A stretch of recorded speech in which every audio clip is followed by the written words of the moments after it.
Deactivate Instagram account temporarily. Hey everyone, welcome back to our channel. In this video I'm going to guide you on how you can deactivate your Instagram account temporarily, so make sure to watch the video till the end. Now if you would like to deactivate your Instagram account temporarily, all you have to do is open up the Instagram application, tap the profile icon from the bottom right, tap the three lines option from the top right, and just go to settings and privacy. From there, go to account center. From account center, you want to simply scroll and then look for this particular option, that is personal details.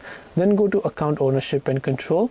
Then what you have to do is go to deactivation or deletion. Then from there, just select your Instagram account, and then after that you just have to go to the option called deactivate account button. Then when you tap on deactivate account, you can tap on continue.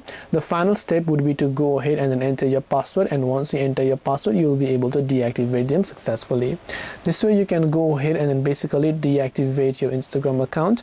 Hope this video was very helpful. If you have got any more questions, feel free to also leave them down below. Thank you for watching till the very end of this tutorial, and see you soon in the next video.